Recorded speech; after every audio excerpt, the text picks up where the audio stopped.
Get this ghetto trash away from our million-dollar guests. Hotel manager Richard Blackwood's voice sliced through the elegant chatter at Aspen's most exclusive tech retreat. Crystal chandeliers reflected off marble floors as 200 of America's wealthiest CEOs turned to stare. Zara Williams stood frozen, crystal water pitcher trembling in her hands. Her simple housekeeping uniform looked painfully out of place among the designer suits and diamond jewelry. Blackwood grabbed her arm with enough force to leave bruises.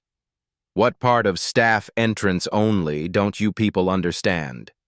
He dragged her past tables loaded with champagne and caviar, past billionaires who pretended not to watch the public humiliation unfolding before them. Your kind ruins the atmosphere, he hissed loud enough for everyone to hear. Stay in the kitchen where you belong. The networking area fell silent except for the click of expensive heels and the rustle of shame. But here's what nobody in that elite room knew about Zara Williams. 30 minutes later, the humiliation still burned in Zara's chest as she restocked towels in the penthouse suite hallway. The marble corridors echoed with muffled conversations from the reception below. But one voice caught her attention. Frustrated sighs drifted from the executive lounge. Through the glass doors, she spotted him immediately. David Brooks, the tech mogul worth $3 billion, sat alone on a leather sofa. His expensive suit couldn't hide his obvious isolation. A group of CEOs nearby gestured wildly, discussing some deal in animated voices. Brooks watched their lips move, his face a mask of polite confusion. He was completely shut out of his own industry's biggest networking event. One executive noticed Brooks's blank stare and spoke louder, as if volume could bridge the communication gap. Brooks's shoulders sagged with familiar defeat. Zara had seen that expression 1,000 times before. Without thinking, she pushed through the lounge doors. Her housekeeping cart squeaked across the polished floor as conversations paused around her. She approached Brooks directly, her hands moving in fluid and practiced gestures. "Are you finding the evening productive, Mr. Brooks?" She signed, her movements precise and natural. Chen's entire body transformed.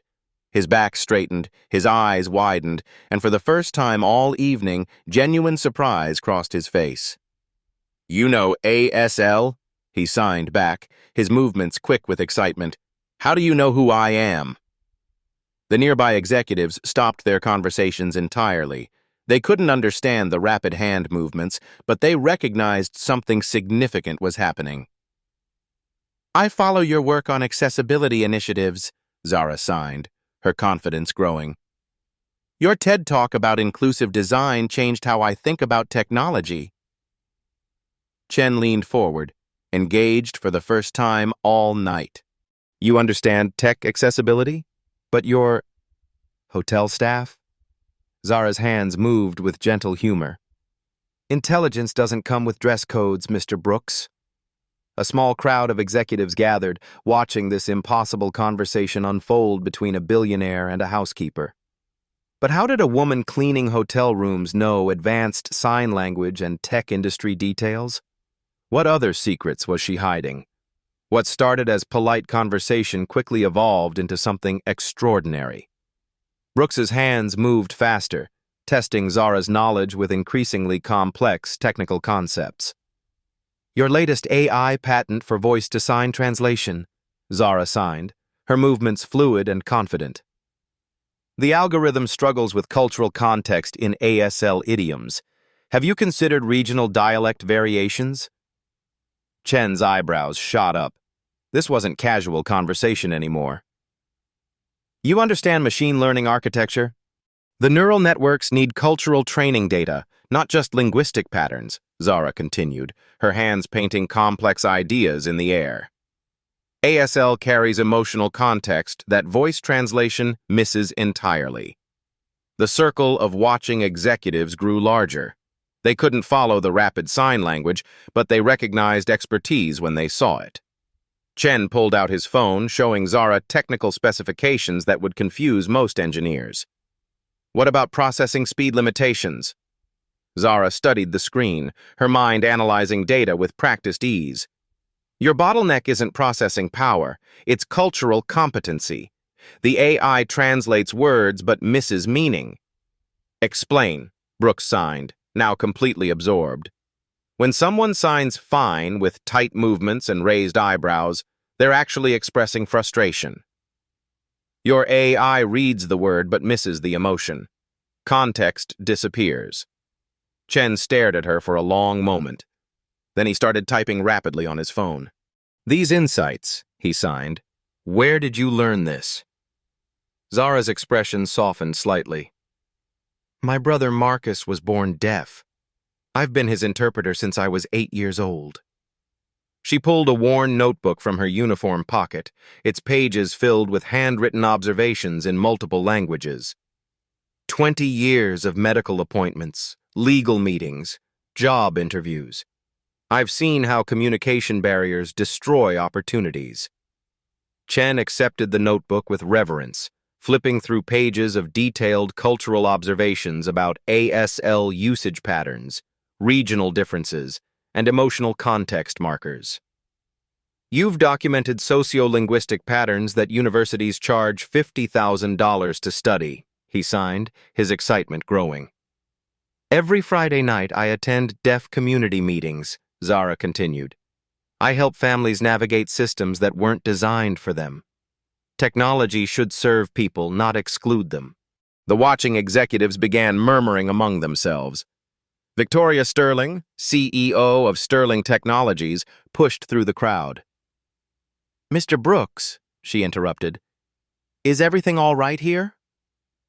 Chen looked up from the notebook, his face animated with discovery. "Victoria, you need to meet Zara. She understands accessibility technology better than most of my engineering consultants." Victoria's polite smile faltered. "I'm sorry, but who is—" "Test her," Brooks signed and spoke simultaneously.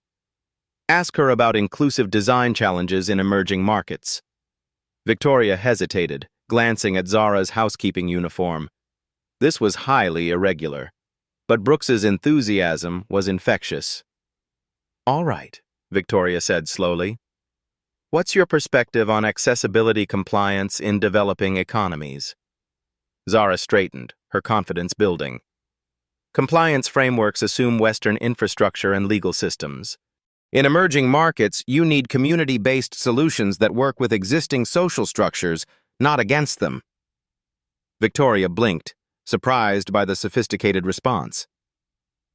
"For example," Zara continued, "designing for low-bandwidth environments means prioritizing essential functions over aesthetic features. Visual accessibility matters more than brand consistency when people can't afford high-resolution displays." The executives exchanged glances. This wasn't what they expected from hotel staff. "Local partnerships matter more than global standards," Zara added. "Technology succeeds when communities shape it, not when corporations impose it." Chen was practically bouncing with excitement. "She gets it, Victoria. Real accessibility requires cultural intelligence, not just technical capability." Victoria studied Zara with new interest. "How do you know so much about international market dynamics?" Zara smiled slightly. "When you work night shifts at international hotels, you meet people from everywhere. Businessmen complain about failed product launches while you clean their rooms. You learn things." The notebook in Brooks's hands represented years of careful observation, documented insights about human behavior and technology interaction that consulting firms charged millions to provide. "Mr. Brooks," Zara signed, "accessibility isn't about compliance. It's about recognizing that excluded communities often understand solutions better than the people building products for them." A pause settled over the group as her words sank in. The invisible housekeeper had just demonstrated expertise that could transform billion-dollar industries. But what would happen when hotel management discovered their staff member commanding attention from tech royalty? 15 years earlier, 8-year-old Zara sat in a sterile hospital waiting room, watching her 5-year-old brother Marcus cry silently. The doctors had just confirmed what her mother feared. Marcus was profoundly deaf. "How will he go to school?" her mother whispered, tears streaming down her face. "How will he get a job? How will he survive in a world that won't understand him?" That night, Zara made a promise. She would become Marcus's voice in a hearing world. Learning ASL wasn't optional. It was survival. Their mother worked 3 jobs just to keep food on the table. Professional interpreters cost money they didn't have. Zara became the family translator by necessity, not choice. Medical appointments at age 10, translating complex diagnoses. School meetings at 12, advocating for accommodations teachers didn't understand. Job interviews at 16, watching employers' faces change when they realized Marcus was deaf. "He's brilliant," Zara would tell them. "He just communicates differently." But brilliance didn't matter if nobody could see it past the disability. Every rejection stung like a personal failure. Every closed door felt like her fault. If she could just translate better, advocate harder, explain more clearly, maybe Marcus would get the opportunities he deserved. Late nights became her classroom. After working hotel shifts, Zara studied online courses on library computers. Computer science, accessibility law, user experience design, anything that might help her build a world where Marcus could thrive. "Why do you care so much about technology?" Marcus signed one evening, finding her reading patent documents at 2 a.m. "Because technology shapes everything," she signed back. "If people like us aren't part of designing it, we'll always be excluded from it." Marcus smiled sadly. "You can't save everyone like me, Zara." "Maybe not everyone," she replied, "but I can try to save you." Years of rejection had taught her hard truths. Expertise didn't matter if it came from the wrong person. Intelligence was invisible if it wore the wrong uniform. Solutions were worthless if they came from excluded communities. But tonight, watching Brooks's excitement over her insights, Zara felt something she hadn't experienced in years. Someone was finally listening. The question was, would anyone care enough to act on what they heard? 3 days after the retreat, Victoria Sterling's phone rang at 6 a.m. Her voice cracked with panic as she explained the crisis to her emergency team. "The accessibility app launches in 48 hours. Beta testers are calling it unusable and insulting to the deaf community. We have media events scheduled, investor presentations booked, and $8 million in development costs on the line." Victoria paced her Manhattan office, staring at devastating user feedback reports. Her engineering team had no solutions. Professional accessibility consultants were booked for weeks. She thought about the housekeeper who had impressed David Brooks. It was desperate. It was unprecedented. It might be their only option. "Get me Zara Williams," she told her assistant. 2 hours later, Zara stood in Sterling Technologies' gleaming conference room, still wearing her hotel uniform. The contrast was jarring. Cleaning supplies against smart boards, minimum wage against billion-dollar decisions. "I need brutal honesty," Victoria said, handing Zara a tablet loaded with the pre-launch app. "Our beta testers hate it. I need to know why." Zara's fingers moved across the interface, her expression growing more concerned with each swipe. After 10 minutes of testing, she looked up with a mixture of professionalism and disappointment. "This wasn't designed by deaf people," she said quietly. "It was designed by hearing people who think they understand deafness." Victoria's stomach dropped. "Explain." "The sign language recognition is too slow for natural conversation. Deaf people communicate at normal speed, but your app makes them pause between signs like they're performing for tourists." Zara continued swiping, identifying problem after problem. "The interface assumes deaf people want to assimilate to hearing norms instead of celebrating deaf culture. It's patronizing." "Can you fix it?" Victoria asked desperately. "I can tell you what's wrong. But fixing it requires understanding community needs, not just technical specifications." Victoria made a decision that violated every corporate protocol. How would you fix it? That night, Zara worked alongside Sterling's engineering team. Not as a consultant, they couldn't afford the liability of unofficial advice, but as an overnight cleaning specialist who happened to observe their work and offer suggestions. Her insights transformed everything. Instead of forcing deaf users to adapt to hearing world expectations, the app began celebrating ASL as a complete language with its own cultural richness. Speed up recognition to match natural signing pace, she advised. Add cultural context for idioms. Include regional ASL variations. Make it feel like technology designed for deaf people, not despite them. By morning, the app had been rebuilt from the user experience up. The launch proceeded as planned. Within 6 hours, deaf community's social media exploded with praise. Finally, technology that gets us, one user posted. This feels like it was made by people who actually understand our culture. Downloads exceeded projections by 300%. User ratings hit 4.8 stars. Tech blogs called it the gold standard for inclusive design. Victoria found Zara restocking towels in the hotel that afternoon. You saved us $8 million and possibly the company's reputation, Victoria said quietly. How do I thank someone who technically doesn't exist in our corporate structure? Zara smiled slightly. You don't thank me. You remember that excluded communities often understand solutions better than the people trying to help them. But would this success change anything for Zara beyond a one-time crisis intervention? Or would she return to invisibility once the emergency passed? Richard Blackwood's fury had been building for 3 days. Security footage showed his housekeeping staff in corporate conference rooms after hours.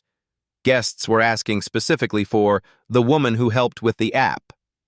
His carefully maintained hierarchy was crumbling.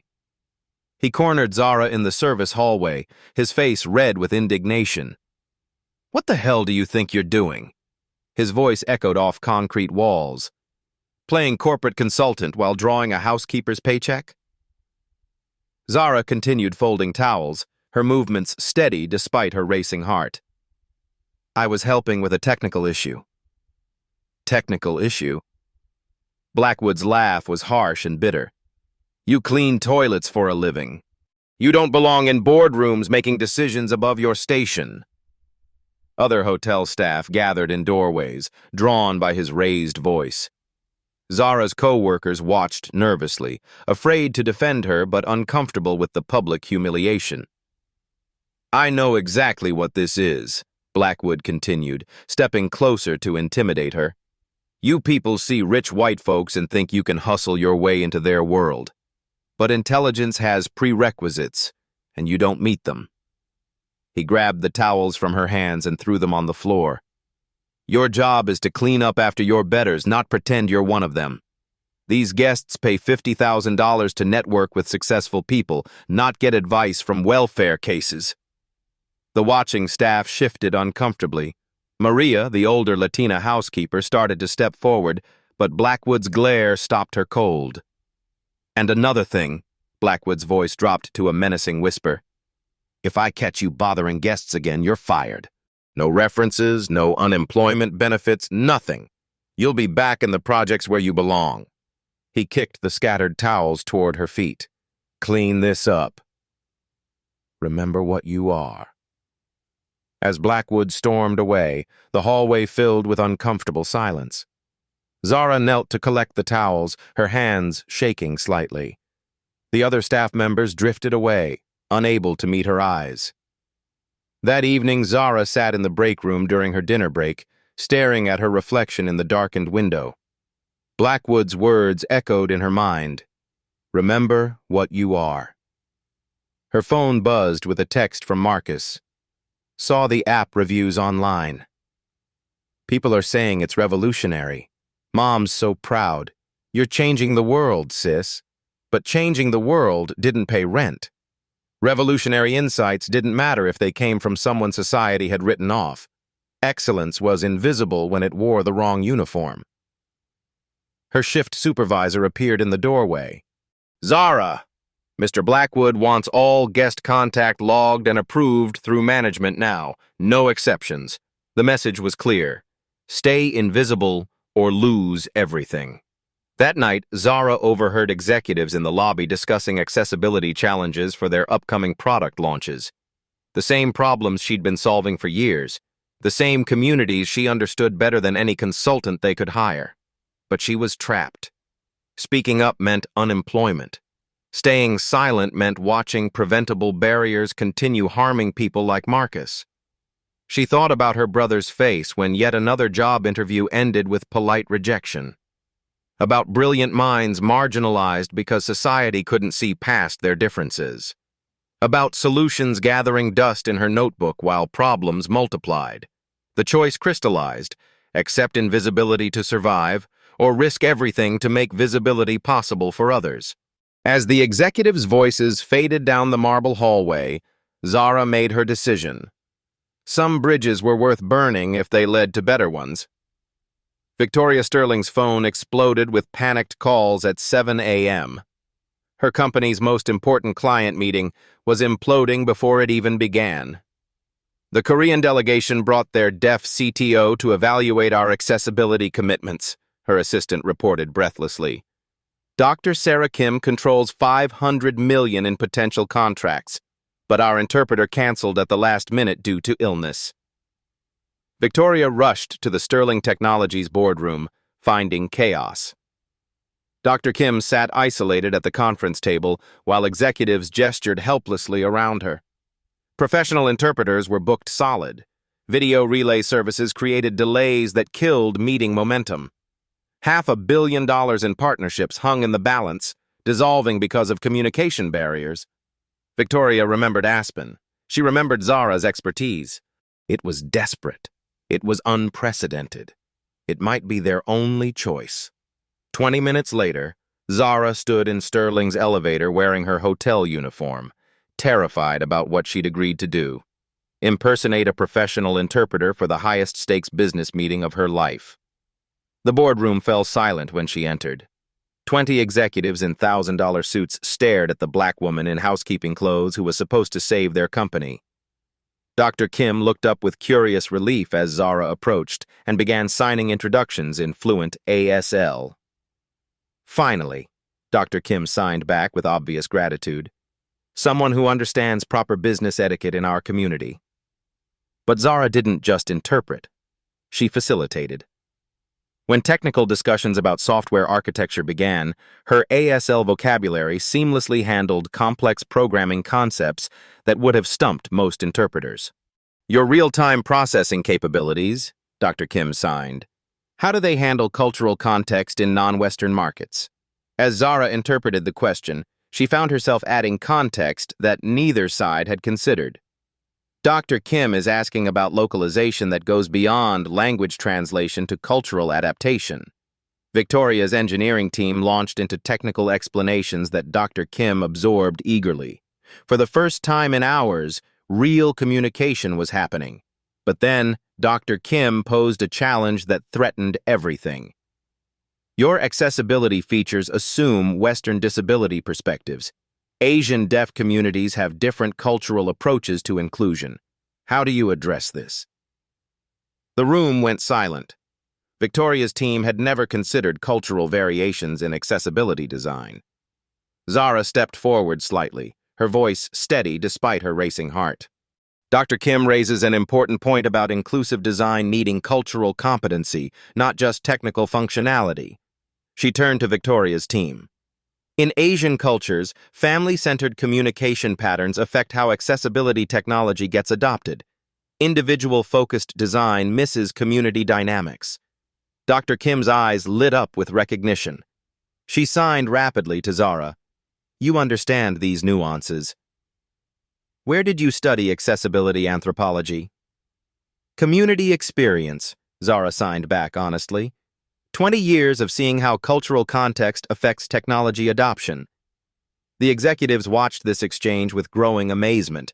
Their interpreter was conducting sophisticated cultural analysis that consulting firms charged millions to provide. Victoria seized the moment. Dr. Kim, What if we developed culturally adaptive accessibility features with ongoing community input? Dr. Kim smiled for the first time all morning. That would be revolutionary. Most companies impose Western solutions on global markets. 3 hours later, Dr. Kim signed a partnership agreement worth $500 million. She specifically requested Zara's involvement in all future accessibility consulting. Your interpreter, Dr. Kim told Victoria, understands our community better than most consultants I work with. She made this partnership possible. As the Korean delegation left, Victoria found Zara cleaning up coffee cups from the conference table. You just saved a $500 million partnership, Victoria said quietly. How do I explain that to my board? Zara smiled slightly, stacking the cups. You don't explain to me. You decide whether expertise matters more than expectations. But how long could this secret arrangement continue? That evening, Victoria paced her penthouse office overlooking Manhattan, staring at contracts worth $500 million. On her desk lay Dr. Kim's signed partnership agreement with one specific clause that changed everything. All future accessibility consulting must include Ms. Zara Williams as primary cultural liaison. A Korean CTO had just demanded a hotel housekeeper by name in an international business contract. Victoria's phone buzzed. Miss Sterling? This is Zara Williams. You asked me to call. Meet me at my office. We need to talk. An hour later, Zara sat across from Victoria's mahogany desk, still wearing her housekeeping uniform. Between them lay legal documents, business cards, and a formal employment contract. Zara, what happened today saved Sterling Technologies from losing our biggest international partnership. More importantly, you showed us what we've been missing. Victoria slid a business card across the desk. Zara Williams, Director of Accessibility Innovation, Sterling Technologies. Zara stared at the card without touching it. Ms. Sterling, I clean hotel rooms for $15 an hour. Your board will never accept someone without an MBA or engineering degree. Dr. Kim specifically wrote about your involvement in our contract. She controls $500 million in business decisions and considers you more qualified than traditional consultants. Victoria opened a folder filled with client feedback from the accessibility app launch. Look at these reviews. Finally, technology designed by people who understand us. This feels authentic, not patronizing. Revolutionary cultural competency. She pulled out printed emails from tech executives who'd attended the Aspen retreat. 3 acquisition offers for Sterling's accessibility expertise. Value that existed because of Zara's contributions. Companies are offering millions to purchase our accessibility division, Victoria continued. That division is you. The salary offer made Zara's hands tremble. $120,000 annually plus equity participation. 10 times her current hourly wage. The position includes building your own team, consulting on product development, representing Sterling at international conferences, and partnering with disability advocacy organizations worldwide. Zara finally picked up the business card, feeling its weight like legitimacy itself. Why me? She asked quietly. You could hire PhD consultants with decades of academic experience. Because academic experience gave us products that insulted the communities we claim to serve. Your experience created solutions that transformed lives. Victoria leaned forward, her voice carrying unusual vulnerability. I've spent 20 years climbing corporate ladders by following traditional rules. Watching you, I realized those rules were designed to exclude exactly the expertise we needed most. She gestured toward the contracts. Dr. Kim didn't sign because of our technology specs. She signed because you understood cultural nuances that our engineers missed entirely. This isn't a charity or diversity initiative, Victoria added. This is recognizing that authentic expertise often exists outside traditional academic structures. Zara studied the contract, her mind racing between disbelief and possibility. Ms. Sterling, 3 weeks ago your industry colleague called me ghetto trash. Today you're offering me a director position. What changed? Nothing changed, Victoria replied.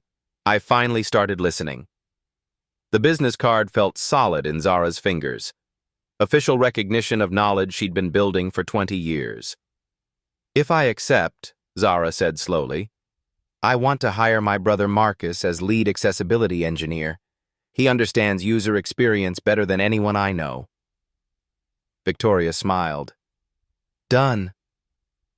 For the first time, expertise was being recognized regardless of where it came from. But would the corporate world accept this unprecedented partnership? 2 days later, Victoria found herself in an unexpected place. The employee break room of the Aspen Hotel, sitting across from Zara at a plastic table.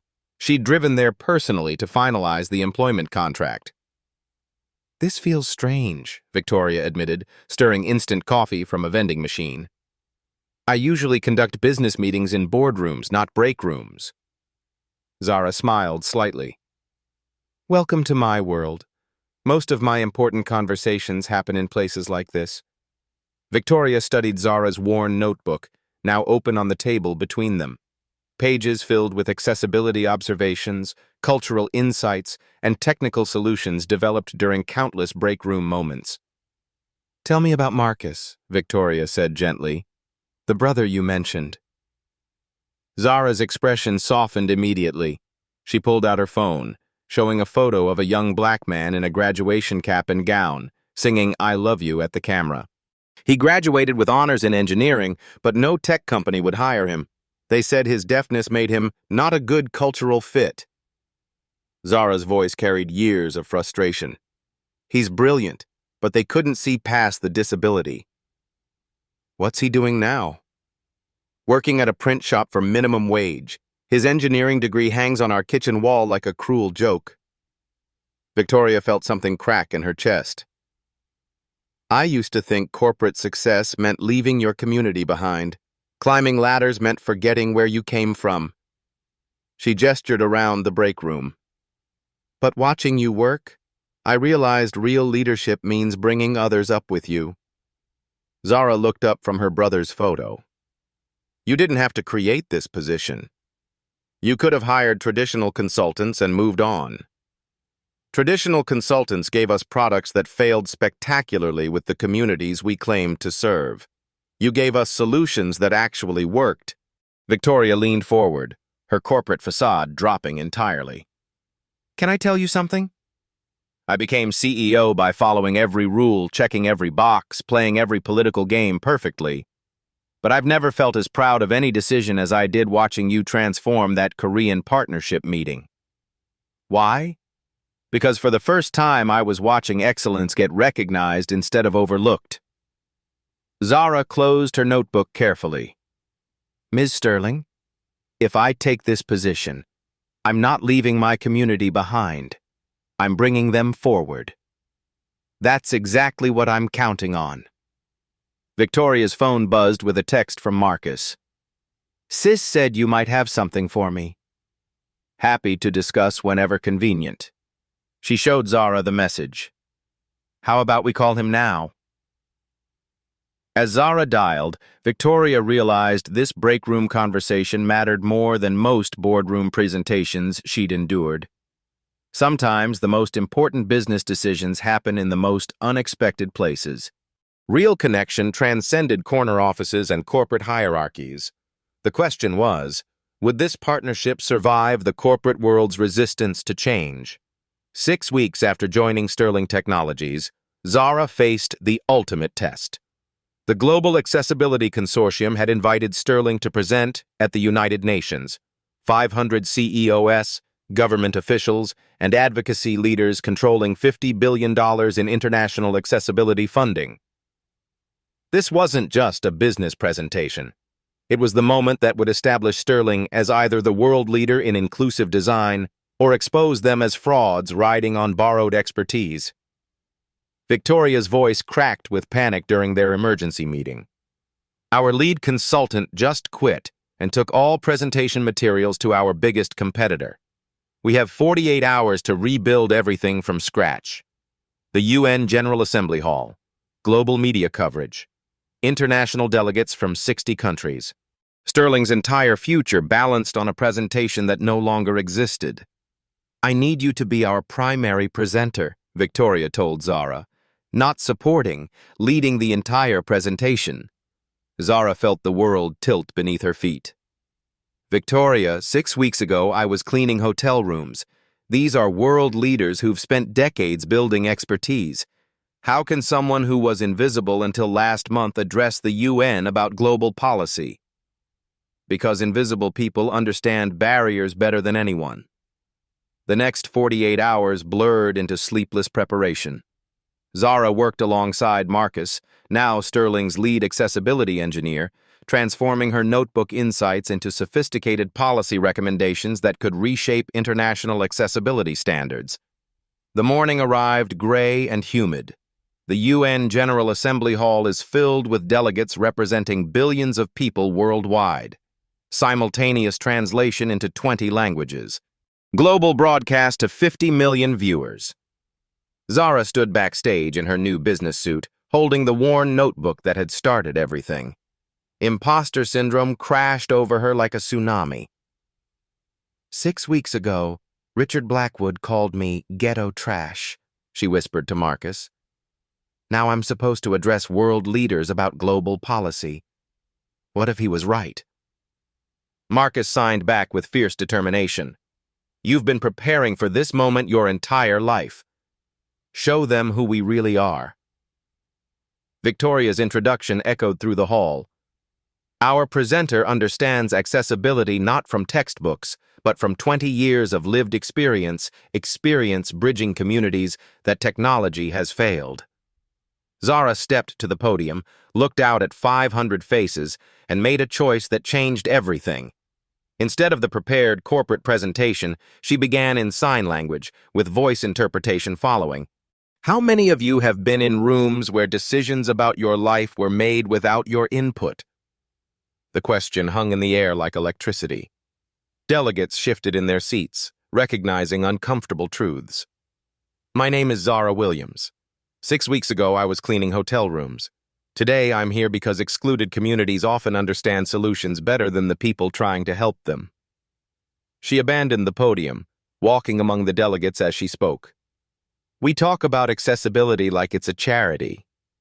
But inclusive design isn't about helping disabled people. It's about recognizing that diverse perspectives create better solutions for everyone."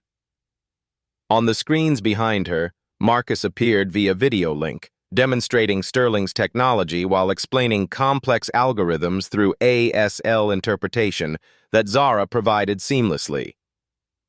"My brother Marcus graduated with honors in engineering, but couldn't get hired because companies saw his deafness as a limitation. Today he leads our engineering team because we recognized his perspective as an advantage." The audience watched Marcus manipulate 3D accessibility interfaces with a sophistication that made traditional mouse and keyboard interactions look primitive. Traditional accessibility design asks, how do we help disabled people use normal technology? The right question is, how do we design technology that works better for everyone? Zara demonstrated Sterling's cultural adaptation protocols, showing how accessibility features designed for specific communities enhanced usability for entire populations. In Japan, our visual accessibility features improved user experience for elderly populations beyond our target demographic. In Brazil, our audio descriptions enhanced comprehension for literacy-challenged users. Inclusive design creates value we never anticipated. She presented revolutionary policy frameworks that shifted from compliance-based to innovation-based accessibility regulation. Instead of punishing companies for failures, governments would reward breakthrough inclusive design. Current accessibility law asks, are you meeting minimum standards? New frameworks should ask, are you advancing human potential? The delegates leaned forward, recognizing paradigm-shifting approaches to international policy. Every person in this room represents communities with untapped expertise. The question isn't whether you can afford to include them. It's whether you can afford to exclude them. Dr. Sarah Kim, the Korean CTO whose partnership had launched Zara's career, stood and began signing applause.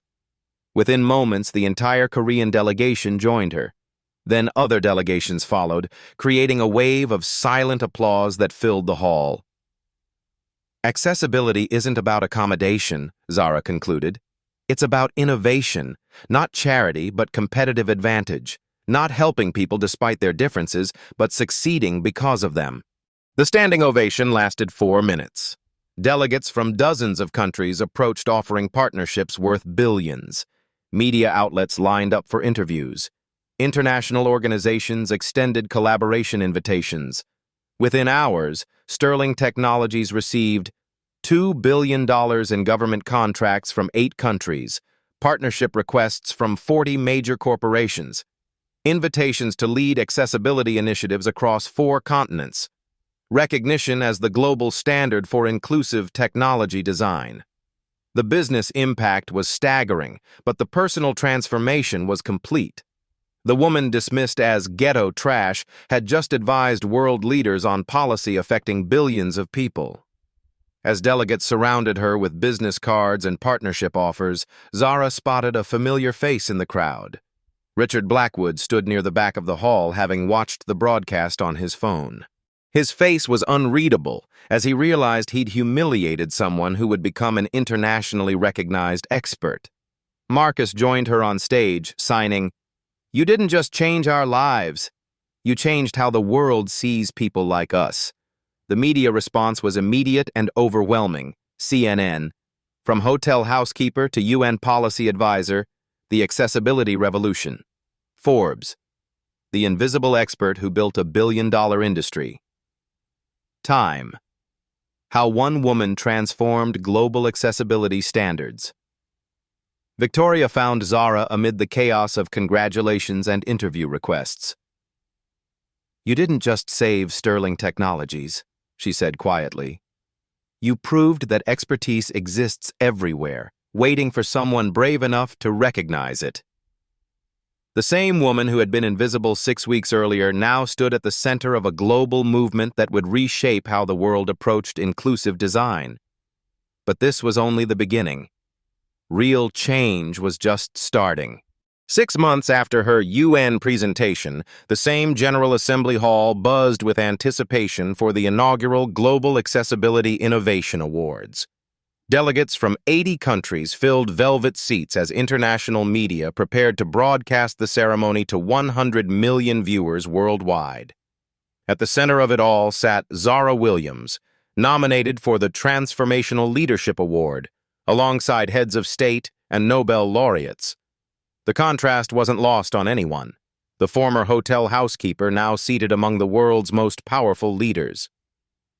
The ceremony's host, UN Secretary-General Antonio Guterres, stepped to the podium. "Tonight, we celebrate individuals who have fundamentally changed how humanity approaches inclusion and innovation." In the VIP section, Marcus wore his new Sterling Technologies engineering jacket, signing animated conversations with deaf delegates from 12 countries. Beside him, Victoria Sterling beamed with the pride of a mentor watching her protégé's triumph. But one person in the audience captured everyone's attention. Richard Blackwood sat rigidly in the back section, his face a mask of humiliation as cameras occasionally panned to the man who had publicly degraded the evening's star honoree. "The Transformational Leadership Award," the Secretary-General announced, "recognizes individuals whose courage to challenge systems created revolutionary change for millions." Zara's hands trembled as her nomination video played on massive screens. Footage of her UN presentation, testimonials from world leaders, statistics showing how her work had improved lives for 50 million disabled individuals across 6 continents. This year's recipient transformed not just technology, but how the world recognizes expertise itself. Ladies and gentlemen, Zara Williams. The standing ovation erupted instantly. Delegates rose in waves, their applause thundering through the hall for 3 full minutes. Cameras captured tears streaming down Marcus's face as he signed "proud" repeatedly. Zara walked to the podium, her steps steady despite the magnitude of the moment. The same stage where she'd first addressed world leaders now hosted her recognition as a global transformation leader. 6 months ago, she began, her voice clear and strong, a hotel manager told me to know my place and remember what I am. Tonight, I want to share what I learned about places and identity. She paused, looking directly at the camera that would broadcast her words globally. I learned that your place isn't determined by who dismisses you, it's determined by who you choose to serve. I learned that what you are isn't defined by your job title, it's defined by your impact. The audience hung on every word as she continued. 18 months ago, I was invisible. Not because I lacked expertise, but because society had decided my expertise didn't matter. Tonight, I stand here representing everyone who's been overlooked, underestimated, or excluded from spaces where their knowledge could change the world.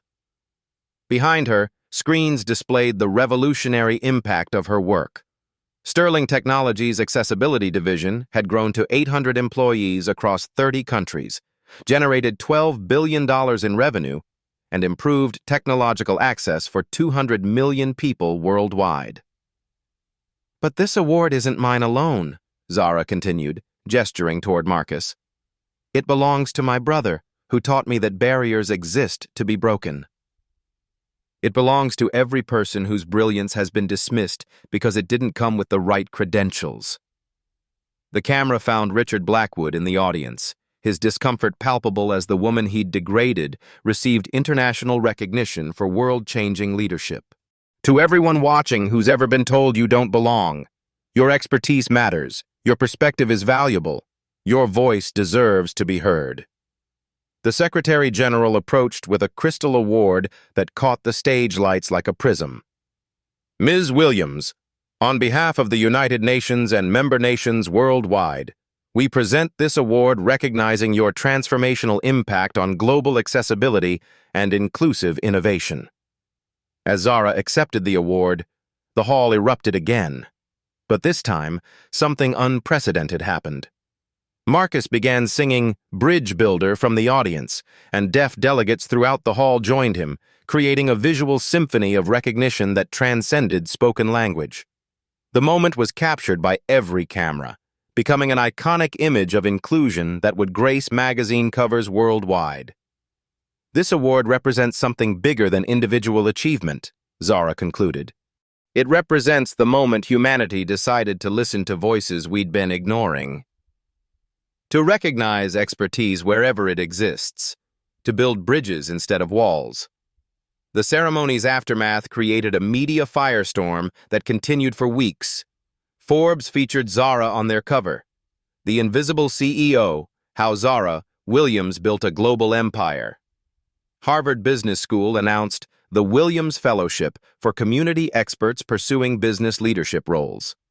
23 universities created community expertise degree programs recognizing lived experience as academic qualification.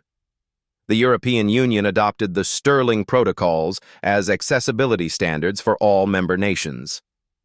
But the most satisfying moment came 3 days later. Richard Blackwood's resignation letter arrived at the Aspen Hotel, citing personal reasons for his departure. Security footage of his humiliation of Zara had gone viral alongside her UN triumph, creating a devastating contrast that made his position untenable. The hotel's new diversity and inclusion policies specifically prohibited discrimination based on job title or background, with mandatory training on recognizing hidden expertise among staff members. Sterling Technologies' stock price had tripled since Zara's UN presentation. Victoria Sterling credited the company's success entirely to recognizing that traditional metrics for expertise exclude exactly the perspectives that create breakthrough innovation. The International Labor Organization invited Zara to chair a commission on hidden expertise in global workforces, tasked with identifying and developing untapped talent in excluded communities worldwide. Publishing houses competed for rights to her autobiography, tentatively titled Bridges, From Invisible to Indispensable. But for Zara, the most meaningful recognition came in handwritten letters from individuals whose lives had changed because someone finally listened to excluded voices. I'm a deaf engineer in Mumbai. Your story convinced my company to hire deaf employees. Now I lead their accessibility team. I'm a janitor in Detroit who speaks 4 languages. HR created a cultural liaison position after seeing your interview. I start Monday. I'm a grandmother in rural Kenya who understands local technology needs. A tech company is funding my village innovation program because of your advocacy. Each letter proved that recognizing one person's hidden expertise creates permission for others to reveal their own. Standing in her corner office overlooking Manhattan, Zara kept her original notebook on her desk as a daily reminder. The worn pages represented years of invisible expertise, finally given voice and platform. The transformation was complete. From dismissed to celebrated, from excluded to essential, from invisible to indispensable. But the real victory wasn't personal recognition. It was systemic change that would prevent future brilliance from being overlooked, ignored, or degraded because it didn't fit traditional expectations. The world had learned to listen. Now it was time to amplify other voices still waiting to be heard. 2 years later, Zara Williams stood before the gleaming Sterling Technologies Global Innovation Campus, watching buses arrive from community colleges, vocational schools, and neighborhoods that traditional tech recruitment had never touched. The campus buzzed with 800 employees, whose expertise came from lived experience rather than elite credentials. Former janitors led engineering teams. Ex-waitresses designed user interfaces. Immigrants who'd driven taxis now headed international market development. The transformation was staggering, but it was spreading far beyond Sterling Technologies. The Williams model has been adopted by Fortune 500 companies worldwide. Corporate America was learning that brilliant solutions often came from people they'd previously overlooked, dismissed, or degraded. Marcus approached, signing excitedly about his latest project, developing accessibility technology for rural communities in 12 countries. The brother who couldn't get hired 18 months ago now ran a division with $200 million in annual revenue. Remember when you used to translate job rejection letters for me? He signed with a smile. Now I'm translating innovation opportunities for communities that don't know they have them yet. Zara laughed, still amazed by how quickly their world had transformed. Sometimes I wonder what would have happened if Richard Blackwood hadn't humiliated me that night. Would I have stayed invisible forever? You were never invisible, Marcus replied. Society just hadn't learned how to see you yet.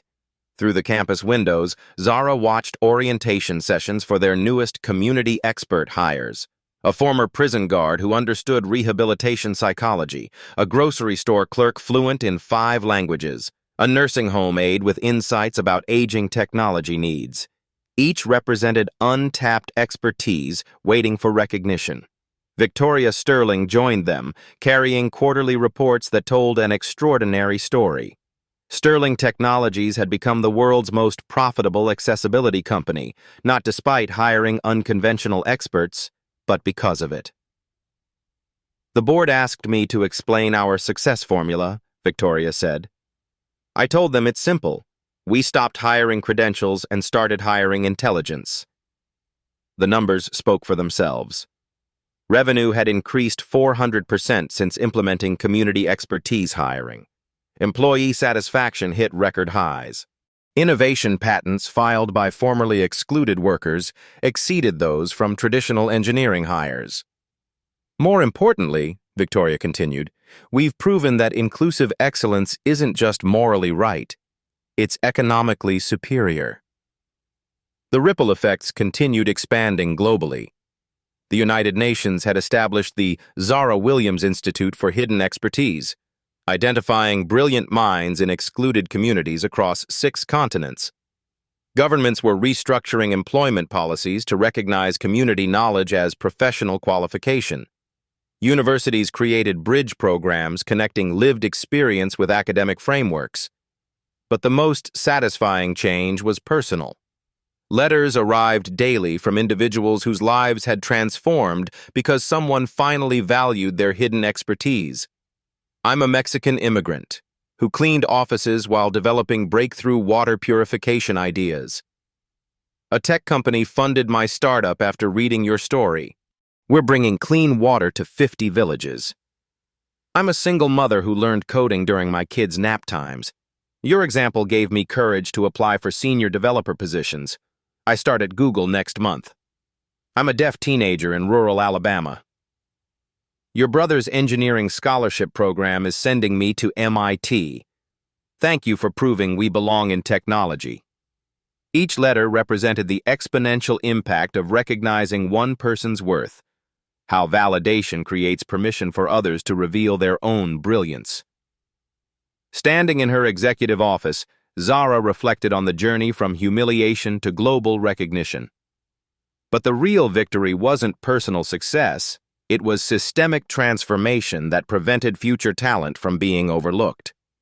Her worn notebook remained on her desk, now accompanied by hundreds of similar journals from community experts worldwide, each filled with solutions to problems traditional consulting had never identified.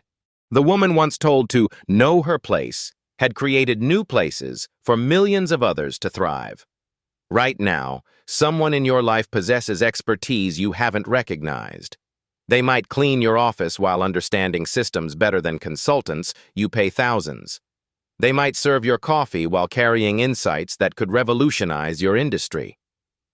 What if the breakthrough your company needs is sitting in plain sight, waiting for someone brave enough to listen? This week, I had one genuine conversation with someone whose job title suggests they just work there. Ask about their observations, their ideas, their solutions. You might discover the expert you've been seeking was hiding behind assumptions you didn't realize you held. If you hire, lead, or influence people, challenge yourself. How many brilliant minds am I missing because I only recognize traditional credentials? What could my organization achieve if I valued intelligence over pedigree? Support policies that recognize community expertise.